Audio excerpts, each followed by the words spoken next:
নমস্কার, নিউজ আওয়ার্সে আপনাদের সবাইকে স্বাগত। আপনাদের সঙ্গে রয়েছে আমি শ্রেয়সী। শুরুতেই চোখ রাখবো এই মুহূর্তের বিশেষ গুরুত্বপূর্ণ খবরে। বুধবার ডাবগ্রাম, ফুলবাড়ি ও জলপাইগুড়ি বিধানসভার প্রার্থীদের হয়ে জলপাইগুড়িতে প্রচারে গেলেন মুখ্যমন্ত্রী মমতা বন্দ্যোপাধ্যায়। মুখ্যমন্ত্রী ডাবগ্রাম ফুলবাড়ি বিধানসভা কেন্দ্রের অন্তর্গত ভবেশ মোড় এলাকায় শিলিগুড়ি বিধানসভা কেন্দ্রের প্রার্থী ওম প্রকাশ মিশ্র ও ডাবগ্রাম ফুলবাড়ি বিধানসভা কেন্দ্রের প্রার্থী গৌতম দেবের সমর্থনে জনসভা করেন। এদিন মুখ্যমন্ত্রী প্রায় 30 মিনিট বক্তব্যের মধ্যে অধিকাংশই ছিল উন্নয়নের কথা। তিনি জানান, জলপাইগুড়ি ও শিলিগুড়ি শহর জুড়ে ঢেলে উন্নয়ন করছে রাজ্য সরকার। কোনো প্রলোভনে পা না দিয়ে সেই উন্নয়নের দিকে তাকিয়ে সকলে এইবার তৃণমূলকে ভোট দেন, তার জন্যই আবেদন করেন তিনি। और हम चाय वाला का दुकान में जाके भी चाय बनाते हैं। झूठा बात मत करो। आपको भी कोई दिन देखा घर से खबर बना के कोई घर में जाके बोलता है हम दुखी का घर में खावा। आप तो एंटी पीपुल है, एंटी पुअर है। গ্যাসের দাম কত মা বোনেরা? গ্যাসের দাম কত?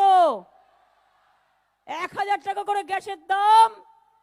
তাই মোদিকে ভোট দিয়ে নেই কাম, বুঝলেন তো? বিজেপিকে একটি ভোটও দেবেন না। আর যদি ক্যাশ দিতে আসে বলবেন ক্যাশ না, বিনা পয়সায় গ্যাস চাই। আর 2 টাকা যদি কেউ দেয় আপনার প্রাপ্য আপনি নিয়ে নেবেন। কি করবেন আপনার ব্যাপার, ভোট দেবেন না। 15 লক্ষ টাকা করে দেবে বলেছিল, দিয়েছে? 15 লক্ষ করে টাকা দেবে বলেছিল, দিয়েছে?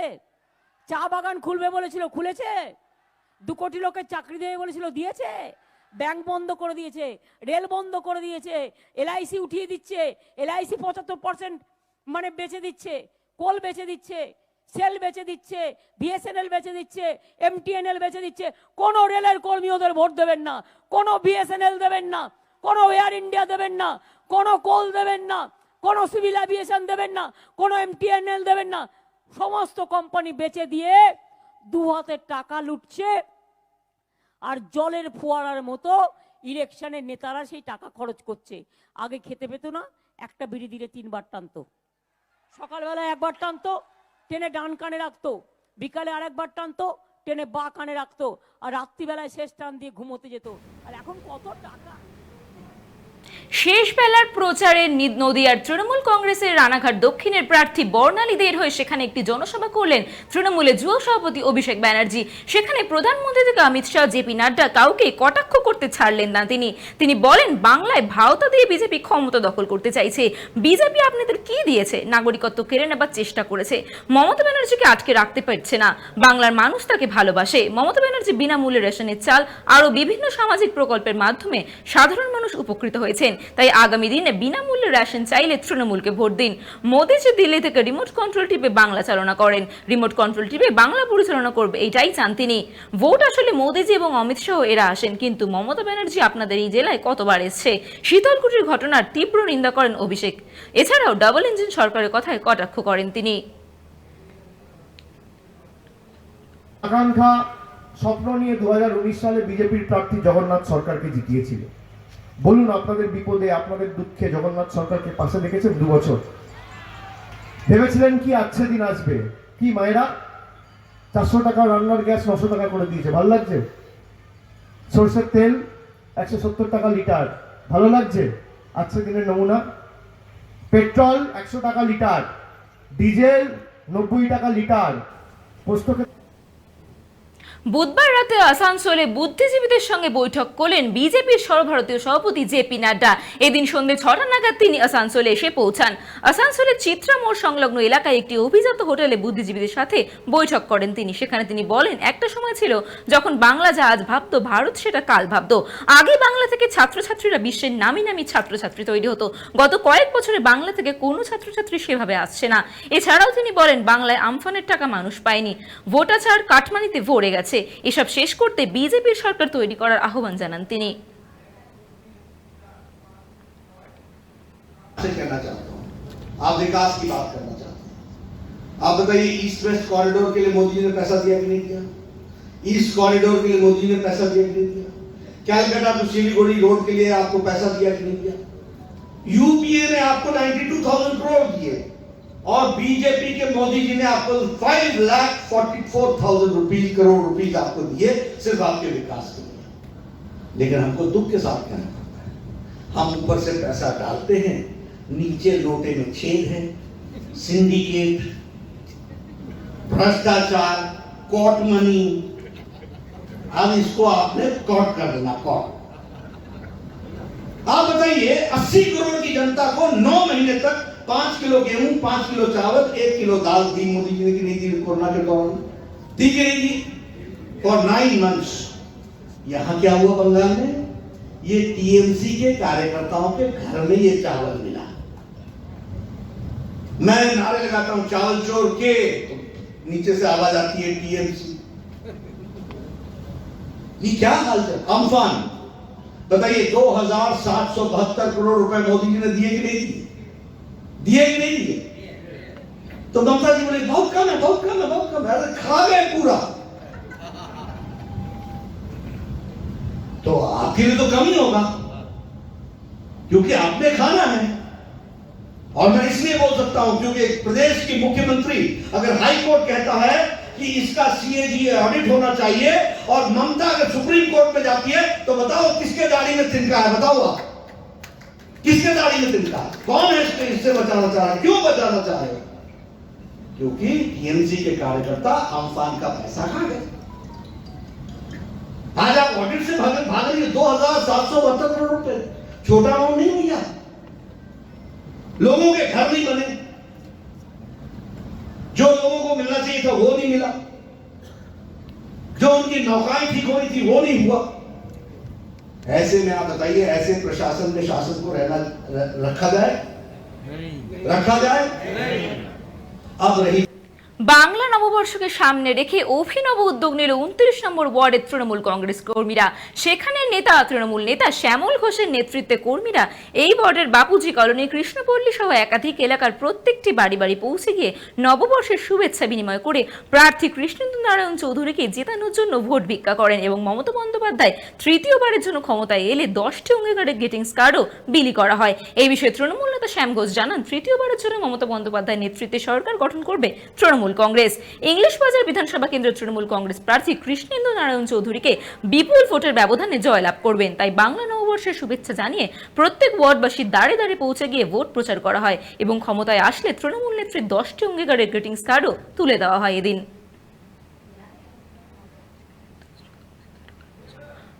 উপলক্ষে আমাদের মাননীয় মুখ্যমন্ত্রীর আদেশে আমরা প্রত্যেক বাড়ি বাড়ি গিয়ে মুখ্যমন্ত্রীর এক গ্রিটিংস কার্ড আর 2021-এ ক্ষমতা আসার পরে যে আমরা 10টা অঙ্গীকারের বদ্ধ আমাদের মুখ্যমন্ত্রী বলেছেন যে 10টা অঙ্গীকারের মধ্যে এগুলো পালন করবো। আমরা এর জন্য প্রত্যেক বাড়ি বাড়ি গিয়ে সবাইকে অনুরোধ আর শুভ নববর্ষের শুভেচ্ছা জানিয়ে গ্রিটিংস কার্ড এবং ক্যালেন্ডারটা দেওয়ার করছি। আর আগামী 29শে এপ্রিল আমাদের প্রার্থী কৃষ্ণেন্দু নারায়ণ চৌধুরীকে ভোট দেওয়ার জন্য সবাইকে অনুরোধ করা। ঐশী ঘোষের প্রচার সভায় উচ্ছৃঙ্খল পরিস্থিতি তৈরির দাবি, অভিযোগের তীর বিজেপির দিকে। মঙ্গলবার 7 গ্রাম কলিয়ারি সংলগ্ন এলাকায় সন্ধ্যা 7টা থেকে রাত 9টা পর্যন্ত জামুরিয়া বিধানসভার সংযুক্ত মোর্চার প্রার্থী ঐশী ঘোষের প্রচার বিধানসভা ছিল। সভা চলাকালীন আচমকা কিছু ব্যক্তি বিজেপির ঝান্ডা নিয়ে জয় শ্রীরাম ধ্বনি দিতে সবার কাজ ভণ্ডুল করার চেষ্টা করে, কিন্তু তাদের প্ররোচনায় পা না দিয়ে সবার কাজ চালিয়ে যান বামপন্থী কর্মী সমর্থকেরা। এর মাঝেই পুলিশ চলে আসায় বড় ধরনের অশান্তি এড়ানো সম্ভব হয়। এই ঘটনায় জড়িত 3 জন বিজেপি কর্মীকে আটক করেছে জামুরিয়া থানার পুলিশ। ঘটনার প্রতিবাদে জামুরিয়ায় বিজেপি প্রার্থী তাপস রায়ের নেতৃত্বে থানায় বিক্ষোভ বিজেপি কর্মীদের। করছে গতকাল ঐশী ঘোষকে খুন করার জন্য আপনাদের লোকজন ওই সভা মঞ্চে চলে এসেছিল। দেখুন, আমি কোনো প্রার্থীর কোনো ব্যক্তির আমি নাম নেবো না, এটা আমার রাজনীতিতে নেই, আমি নাম নেবো না। কিন্তু যে দলটা বলছে, ওরা অভিযোগ করছে যে দলটা ভারতবর্ষের সেনাবাহিনী বালাকোটে অপারেশন করলে তার সাবুত মাঙে, যে দলটা আপনার ভারতের টুকরা হোক ইনশাল্লাহ বলে, যে দলটা তাদের কাছে আবার তারা নাটক করছে না তো কী করছে, তাদের কাছে আমাদেরকে শিখতে হবে নাকি তারা কী অভিযোগ করছে সেটা আমাদের কাছে কোনো ম্যাটার নয়। তারা করতেই পারে, কারণ তাদের সেইভাবে তাদের কালচার, তাদের সংস্কৃতি, তাদের ডিএনএটাই সেইভাবে। কারণ তারা ভারতবর্ষকেই বিশ্বাস করে না, তারা স্বীকার করে না ভারতের টুকরা হওয়া বলে। তারপর তারা বলে যে বালাকোটের ইতিহাস চায়, তারা স্লোগান দেয় যে আগে পাকিস্তান দিতে হবে তবেই ভারত স্বাধীন হবে 1947 সালে। তো এই কমিউনিস্ট পার্টির কাছে আমাদের শেখার কিছু নেই। এই কমিউনিস্ট পার্টি কোনো দিনই ভারতবর্ষের কথা বলেনি, তাই এদের সাজানো নাটক এগুলো সম্বন্ধে আমার কোনো প্রতিক্রিয়া নেই, মানুষ বুঝে নেবে। কালকে বৈষ্ণবনগর বিধানসভা কেন্দ্রের নির্দল প্রার্থী সমীর ঘোষের প্ররোচনায় তৈরি হলো একটি বাইক মিছিল। সেই মহা বাইক মিছিলে অংশগ্রহণ করেছিলেন বিজেপির বহু নেতৃত্ব। বৃহস্পতিবার বৈষ্ণবনগর থেকে এই বাইক মিছিল শুরু হয়ে কুম্ভীরা, ঘেরা ভবানীপুর সহ বিভিন্ন এলাকা পরিক্রমা করে। কখনো হুটখোলা জিপে, আবার কখনো বা পায়ে হেঁটে ভোট প্রচার করলেন নির্দল প্রার্থী সমীর ঘোষ। কাজের মানুষ, কাছের মানুষ সমীর ঘোষ কে কাছে পেয়ে আপ্লুত বৈষ্ণবনগর বিধানসভা কেন্দ্রের জনগণ মালা পরিয়ে তাকে বরণ করে নেন। উল্লেখ্য, এই এলাকার বিজেপির বিধায়ক বিগত দিনে গঙ্গা ভাঙন থেকে শুরু করে একাধিক সমস্যা সমাধানে কোনো উদ্যোগ নেয়নি। তাই এই বিধানসভা কেন্দ্রের গঙ্গা ভাঙন প্রতিরোধ সহ একাধিক সমস্যা সমাধানকে সামনে রেখেই এবার ভোটের ময়দানে নেমেছেন বিশিষ্ট ব্যবসায়ী তথা সমাজসেবী সমীর ঘোষ। তিনি জানান, এলাকায় যে কোনো উন্নয়ন হয়নি এবং এলাকার মানুষ কাজের মানুষকে চাই, তাই জবাব দেবে 29 এপ্রিল। প্রচারে ব্যাপক সাড়া মিলেছে। আজকের এই মহামিছিল তা প্রমাণ করছে। বিধানসভার আমাদের বীরনগর 1, বীরনগর 2 এবং আমাদের বৈষ্ণবনগর কেবিসি পুরো এলাকাটাকে আজকে আমরা কভার করব। এলাকার যে উন্নয়ন হয়নি, বিগত দিনে যে বিধায়ক ছিলেন এই এলাকায় উন্নয়ন কোনো কর্ণপাত করেনি এবং যারা শাসক দলে আছে এবং অনেক বড় পোস্ট হোল্ড করছেন কিন্তু জনগণের কোনো কাজ করেননি। এই এলাকায় অনেক বড় বড় সমস্যা আছে, যেমন গঙ্গা ভাঙন, চীনাবাজার কবলিত এলাকা, বীরনগর 1 এবং বীরনগর 2। যদি আমাদের এখানকার জনপ্রতিনিধিরা ঠিকঠাকভাবে বিধানসভায় উপস্থাপনা করতে পারতেন তাহলে নিশ্চয় এই ইরিগেশন দপ্তরের মাধ্যমে অনেক কিছু ভাঙন থেকে আমরা প্রতিরোধ করতে পারতাম। এই এলাকার মানুষ যারা জনপ্রতিনিধি এর আগে দিনে করেছিলেন তারা কেউ কাজ করতে এগিয়ে আসেননি। আমার মনে হয়েছে এই এলাকাটাতে আমি একজন সমাজসেবী হিসাবে বিগত দিনে বহু কাজ করেছি। আমার মনে হয়েছে যদি এই এলাকার মানুষ আমাকে দুহাত তুলে প্রাণ ভরে আশীর্বাদ করেন, দোয়া করেন, তাহলে আমি যদি কোনো কারণে এই এলাকায় নির্বাচিত হয় তাহলে যেসব সমস্যা আছে আমাদের বৈষ্ণবনগর 54 নম্বর বিধানসভা ক্ষেত্রে, যেমন গঙ্গা ভাঙন বললাম, যেমন আমাদের এখানকার বেদ্রাবাদ যে স্বাস্থ্যকেন্দ্র, এই স্বাস্থ্যকেন্দ্রে অনেক মানুষ নির্ভর করে তার অসুস্থতার জন্য, কিন্তু সেরকমভাবে পরিকাঠামো না থাকার জন্য অনেক মানুষের প্রাণহানি ঘটে। তো সেই ক্ষেত্রে আমাদেরকে এই স্বাস্থ্যকেন্দ্রটাকে আগামী দিনে আরও উন্নতিকরণ করার প্রকল্প আছে আমার। যদি আমি জয়ী হতে পারি, যদি জয়ী না হতেও পারি, তবু আমি এলাকার মানুষের জন্য থাকবো পাশে। কোভিড ভ্যাকসিনের তীব্র আকাল দেখা দিয়েছে জয়গা প্রাথমিক কেন্দ্রে। তার জেরেই 45 বছর ঊর্ধ্বে বাসিন্দাদের কোভিড ভ্যাকসিন দেওয়া বন্ধ হয়ে গেছে। বুধবার এলাকার অনেক বাসিন্দা স্বাস্থ্যকেন্দ্রে গিয়ে লাইনে দাঁড়িয়ে থেকে বাড়ি ফিরে গিয়েছেন বলে অভিযোগ। বাসিন্দাদের অভিযোগ, ভোটের আগে এলাকায় স্বাস্থ্যকর্মীরা বাড়িতে গিয়ে ফোন করে বাসিন্দাদের স্বাস্থ্যকেন্দ্রে এসে টিকা নিতে বলেছিলেন। ভোট পার হতেই স্বাস্থ্যকেন্দ্রে লাইন লাগিয়েও নিতে পারছেন না টিকা।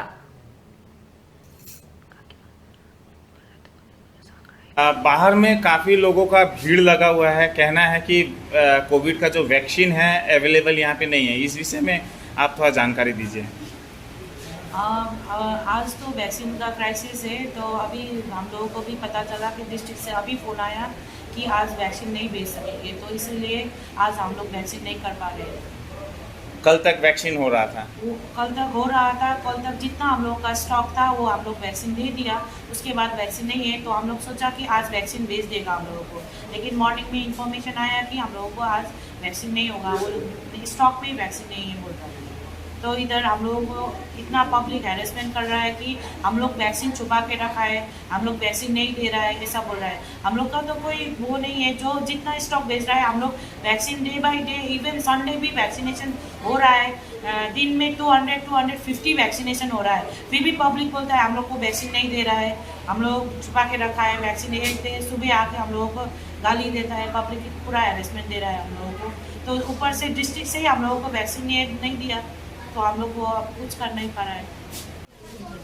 आज जो ये बोल रहा है वैक्सीन नहीं है, 2-3 दिन पहले हम लोग टीवी में देखे थे, न्यूज़ में जो दिया गया कि महाराष्ट्र में वैक्सीन का किल्लत है, वहाँ पर ये सब हम लोग देखे थे। और देखने के बाद में अभी हम लोग खुद यहाँ जयगांव में भी सुन रहे हैं कि वैक्सीन नहीं है बोल के। हम लोग को तो डाउट लग रहा है कहीं ये वैक्सीन का कालाबाजारी तो शुरू नहीं कर दिया। अभी ऐसा ही लग रहा है। मैंने अब इतना दिन से कंटिन्यू वैक्सीन हो रहा था और 2 दिन आगे जब न्यूज़ आने लगा कि वैक्सीन नहीं है, वैक्सीन शॉर्टेज है बोल के, उसके बाद से अभी आज यहाँ पर भी ये शुरू हो गया। तो इसी से हम लोग को डाउट लग रहा है कि कहीं वैक्सीन का ये कालाबाजारी शुरू कर दिया होगा, क्योंकि गवर्नमेंट जो बाहर देश में सप्लाई देता रहा वो भी कल का हम लोग न्यूज़ में देखा गया कि उसको भी बंद कर दिया गया है। पहले इंडिया में अपना जितना है सब कुछ यहाँ पर देना है, लेकिन अभी इतना वैक्सीन होने के बावजूद भी यहाँ पर बोल रहा है कि अभी वैक्सीन नहीं है। तो ये तो हम लोग का अभी डाउट लग रहा है कि कहीं वैक्सीन का कालाबाजारी तो शुरू नहीं कर दिया। आपका नाम? मेरा नाम अरुण तामंग। সম্পত্তি নিয়ে বিবাদের জেরে ভাইপোর হাতে খুন কাকিমা বুধবার রাতে ঘটনাটি ঘটে সাঁকরাইলের দাসপাড়া এলাকায়। পুলিশ সূত্রে খবর, ভাইপো ভাস্কর দাস প্রায় তার কাকা এবং কাকিমার সঙ্গে সম্পত্তির ভাগ বাটোয়ারা নিয়ে অশান্তি করত। বুধবার রাতে কাকিমা সুজাতা দাস যখন বাড়িতে একা ছিলেন, সেই সময় ভাইপো ভাস্কর দাস ঘরে ঢুকে ভারী কিছু দিয়ে মাথায় আঘাত করে। বিছানায় রক্তাক্ত অবস্থায় লুটিয়ে পড়েন তিনি। এরপর স্বামী মুদির দোকান থেকে ফিরে দেখেন তার স্ত্রী মাথা থেকে অতিরিক্ত রক্তক্ষরণের ফলে মারা গেছেন। এরপর তিনি প্রতিবেশী এবং বাড়ির লোকেদের খবর দেন। ঘটনাস্থলে পুলিশ আসে। নজিরগঞ্জ থানার পুলিশ ভাস্কর দাসকে আটক করে জিজ্ঞাসাবাদ করছে। পুলিশ জানিয়েছে তিনি তার অপরাধের কথা স্বীকার করেছেন।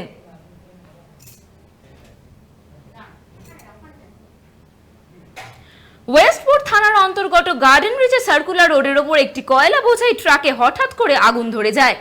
গাড়িটি ওয়েট মাপার জন্য একটি কাটা ব্রিজের সামনে দাঁড়িয়েছিল। হঠাৎ করে ড্রাইভার দেখে কয়লা বোঝাই ট্রাকের ওপর যে ত্রিপল ঢাকা ছিল সেটা থেকে ধোঁয়া বেরোচ্ছে। তারপরেই খালাসিকে বলে ওটা সরিয়ে দেখতে দেখা যায় ধোঁয়া বেরোচ্ছে। ত্রিপল সরাতেই দাউ দাউ করে আগুন ধরে ওঠে কয়লার মধ্যে। এরপর সামনে ট্রাফিক বুথে পুলিশকে এবং দমকলে খবর দেওয়া হয়। ঘটনাস্থলে দমকলের একটি ইঞ্জিন ও পুলিশ আসে। দমকলের 30 মিনিটের চেষ্টায় আগুন নিয়ন্ত্রণে আনা হয়। কি কারণে এই কয়লা বোঝাই ট্রাকটিতে আগুন লাগলো সেটা জানা যায়নি, কিন্তু ড্রাইভারের প্রাথমিক অনুমান কয়লার চাপে এবং গরমের মধ্যে আগুন লেগে যেতে পারে।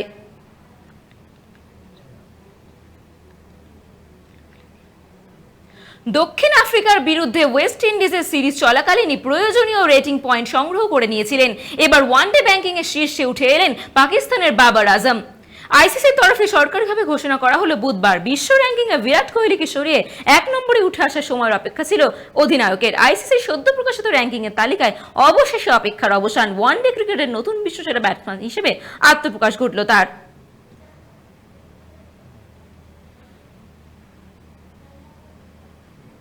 নিউজ আওয়ার্স এখন এই পর্যন্তই। আরো জানতে চোখ রাখুন শুধুমাত্র 24 আওয়ার্স টিভির পর্দায়। সবার পাশে সব সময়।